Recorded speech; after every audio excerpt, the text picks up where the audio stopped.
कहानी के शुरुआत में एक लड़के को दिखाया जाता है जिसका नाम सरू है।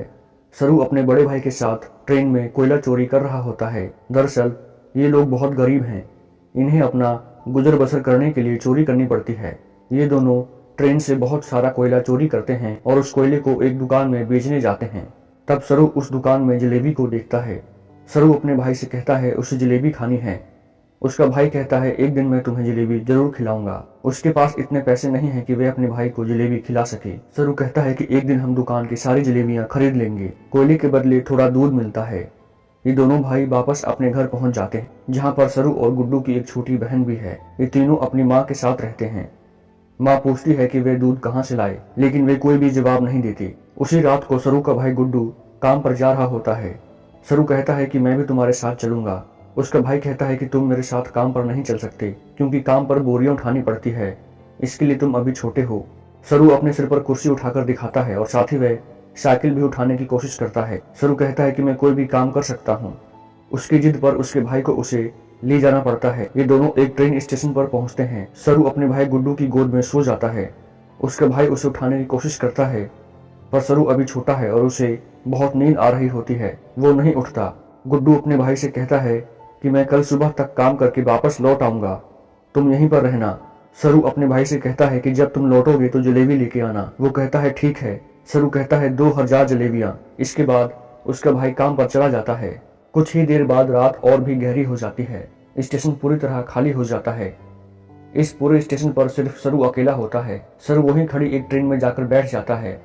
कुछ ही देर बाद उसे नींद आ जाती है। सुबह जब उसकी नींद खुलती है तो ट्रेन चल रही होती है। वो ये देखकर घबरा जाता है। वे चारों तरफ भागता है और अपने भाई को आवाज भी देता है। साथ ही वे ट्रेन के दरवाजे खोलने की भी कोशिश करता है, पर दरवाजे लॉक्ड होते हैं। इसलिए वे ट्रेन कई बार रुकने के बाद भी बाहर नहीं निकल पाता। ट्रेन पूरी तरह से खाली होती है और सरू ट्रेन में फंस जाता है। कुछ दिन का सफर तय करने के बाद ट्रेन कलकत्ता वेस्ट बंगाल पहुंच जाती है, यानी सरू के घर से 1600 किलोमीटर दूर। वह स्टेशन पर उतरता है जहां बहुत ज्यादा भीड़ होती है। वो टिकट काउंटर पर जाता है और कहता है मुझे अपने घर जाना है। यहाँ पर सब बंगाली में बात कर रहे होते हैं। सरू को किसी की बात समझ में नहीं आती। वो भी वहीं अपने जैसे बच्चों के साथ जाकर बैठ जाता है, पर कुछ ही देर बाद वहाँ कुछ लोग आते हैं जो उन बच्चों को उठाकर अपने साथ ले जा रहे होते हैं। सरू किसी तरह वहाँ से भाग जाता है। वह फिर से इतने बड़े शहर में अकेला है। उसे बहुत भूख भी लगी होती है। तभी उसे देवी माँ की मूर्ति दिखती है। वह देवी माँ को नमन करता है और वहां रखे प्रसाद को खाता है। अगली सुबह सरू ट्रेन ट्रैक पर चल रहा होता है, क्योंकि वह घर जाना चाहता है। तभी यहाँ पर एक औरत आती है जिसका नाम नूर होता है। वे सरू से पूछती है तुम्हारा घर कहाँ है। वो कहता है गणेश तले। ये मध्य प्रदेश में इतना छोटा गांव होता है कि किसी को कुछ पता नहीं होता। नूर उसे अपने घर ले जाकर उसे खाना खिलाती है। वे उसे नहाती है और वह कहती है कल सुबह एक आदमी आएगा जो तुम्हारी मदद करेगा। वो तुम्हें तुम्हारी मम्मी से मिलवा देगा। अगली सुबह यहाँ पर रमा नाम का एक व्यक्ति आता है। वह सरू की बॉडी चेक करता है और नूर से धीरे से कहता है तुमने अच्छे से काम किया है, उन्हें ऐसे ही लड़की की तलाश थी। सरू को इन दोनों पर शक हो जाता है और मौका देखकर इस घर को छोड़कर भाग जाता है।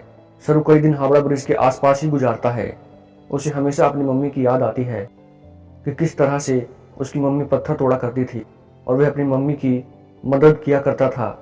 सरू अपनी मम्मी से बहुत प्यार करता है, पर वह वहां से 1600 किलोमीटर दूर है, जिसके बारे में सरू को कुछ भी नहीं पता। सरू को इसी तरह यहाँ पर 2 महीने बीत जाते और एक सुबह जब बारिश होती है तो वे एक कैंटीन के बाहर बैठा होता है। कैफे के अंदर एक लड़का कॉफी पी रहा होता है और बाहर से सरू उसकी नकल कर रहा होता है। वह लड़का बाहर आता है और उसको कुछ खाने को देता है। उसके बाद वह सरू को अपने साथ पुलिस स्टेशन ले जाता है। वो बताता है कि इस लड़के को बंगला बोलनी नहीं आती, ये हिंदी में बात करता है और ये कहता है कि ये गणेश तले से है। इस जगह के बारे में ना ही लड़के को और ना ही पुलिस वाले को कुछ पता होता है, क्योंकि ये मध्य प्रदेश का बहुत छोटा सा गांव है। पुलिस उसके पेरेंट्स को ढूंढने की बहुत कोशिश करती है, पर सरू के घर का, उसके गांव का और परिवार का कुछ पता नहीं चलता। इसलिए पुलिस उसे एक अनाथालय में भेज देती है। सरू 3 महीने वहीं रहता है और फिर 3 महीने बाद उससे एक लेडी मिलने आती है जिसका नाम मिसेस सूद होता है। वे सरू को बताती है कि पिछले 3 महीने से हम तुम्हारी अम्मी को, तुम्हारे परिवार को ढूंढ रहे हैं, पर कुछ पता नहीं चला। हमने अखबार में भी इश्तिहार दिया। सरू कहता है मेरा घर बहुत दूर है, मैं अपनी मम्मी के पास, गुड्डू के पास जाना चाहता हूँ। सूद ने कहा कि अब कोई फ़ायदा नहीं है। एक ऑस्ट्रेलियन कपल हैं जो तुम्हें अडॉप्ट करना चाहते हैं। वो बहुत अच्छे लोग हैं, उनके साथ तुम बहुत खुश रहोगे। तुम्हें ऑस्ट्रेलिया जाना होगा। इसके बाद मिसिस सूद सरू को अपने घर ले जाती है, जहाँ कुछ और बच्चे भी होते हैं। मिसिस सूद सबको इंग्लिश के शब्द और मैनर्स सिखाती है। फिर सरू को ऑस्ट्रेलिया भेज दिया जाता है, जहाँ पर मिस्टर जॉन और उसकी वाइफ सू मिलते हैं, जिन्होंने उसे गोद लिया होता है। वे बहुत खुश होते हैं उसे देखकर। सरू को वे अपने घर ले जाते हैं। छोटे से घर में रहने वाला सरू जब इस बड़े घर को देखता है तो वह पूरी तरह से हैरान हो जाता है। साथ ही वह बहुत गुमसुम भी होता है, क्योंकि यह देश, यहाँ की हवा, मिट्टी सब सरू के लिए नए हैं। सरू की मॉम, जिसका नाम सू है, वह सरू से कहती है, मैं जानती हूँ कि तुम्हारा सफ़र इतना आसान नहीं था। तुम मुझे इस वक्त कुछ भी नहीं बता सकते, पर एक दिन तुम मुझे सब कुछ बताओगे। सरू धीरे धीरे इनकी भाषा, इनका रहन सहन सीखना शुरू कर देता है। बहुत जल्दी वो इन सब के साथ कंफर्टेबल हो जाता है। मिस्टर जॉन और उनकी वाइफ सरू से बहुत प्यार करते हैं। वे उसकी ज़िंदगी में किसी तरह की कोई कमी नहीं होने देते। 1 साल बाद वे एक और बच्ची को अडॉप्ट करते हैं। धीरे धीरे वक्त बीतता है और 20 साल बीत जाते हैं। सरू अब बड़ा हो चुका था। मिस्टर जॉन और उसकी वाइफ, जो सरू के मॉम डैड हैं, उन्हें सरू पर बहुत गर्व होता है। वह होटल मैनेजमेंट की पढ़ाई करने के लिए मेलबर्न जाता है। सरू अब होटल मैनेजमेंट की क्लास में पहुंच जाता है, जहां पर सब अपने बारे में बताते हैं।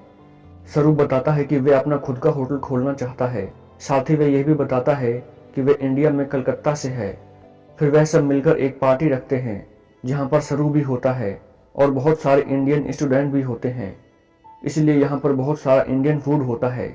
और सरू जब वहाँ जलेबियाँ देखता है तो उसे बचपन का वो लम्हा याद आ जाता है, जब उसने अपने भाई से जलेबी खाने को कहा था और जवाब में उसके भाई गुड्डू ने कहा था कि वह उसे जलेबी जरूर खिलाएगा। सरू ने कहा था वो एक दिन सारी जलेबियाँ खरीद लेंगे।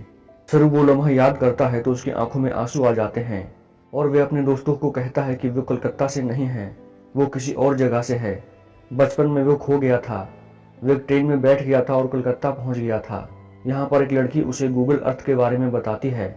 वह कहती है, गूगल अर्थ के जरिए तुम किसी भी जगह को ढूंढ सकते हो। लूसी और सरू एक दूसरे से बहुत प्यार करते हैं, पर सरू आज भी अपने परिवार के लिए बहुत परेशान है। लूसी सरू से कहती है कि तुम्हें अपने मॉम के पास जाना चाहिए। सरू अपने मॉम के पास जाता है, जिनकी तबीयत बहुत खराब है। सरू गूगल अर्थ पर अपने गाँव को ढूंढने की कोशिश करता है। वो इंडिया की अलग अलग जगह को जूम करके देखता है। फिर उसे वह जगह दिखती है जहाँ पर वह पत्थर तोड़ा करता था। धीरे धीरे आसपास के पूरे एरिया को सर्च करता है और उसे अपना गांव, जिसका नाम गणेश तले था, मिल जाता है। उसे पता चलता है कि उसका गांव मध्य प्रदेश की खंडवा जिले में है। वो ये बात लूसी को और अपनी मॉम को बताता है। मॉम भी उसके लिए बहुत खुश होती है, क्योंकि उसके मॉम डैड भी चाहते हैं कि वे इंडिया जाकर अपने परिवार से मिले। सरू अब भारत आ जाता है। वह उस जगह पर पहुंच जाता है जहाँ पर उसने अपना बचपन बिताया था। वह धीरे धीरे उस घर तक पहुंच जाता है जहां पर बचपन में वह अपनी माँ, भाई और बहन के साथ रहता था। पर अब इस घर में कोई नहीं रहता।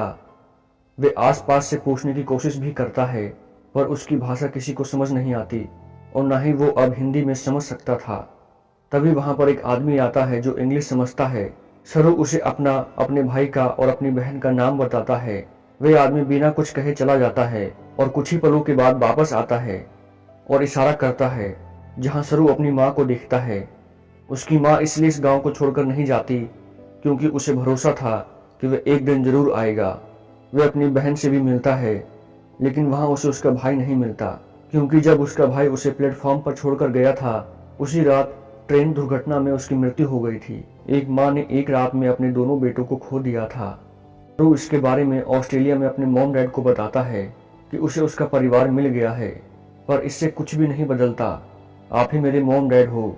इसके बाद सरू उन सभी जगह पर जाता है जहां उसे बचपन की सारी बात याद आती हैं। तो यह थी सच्ची कहानी सरू की।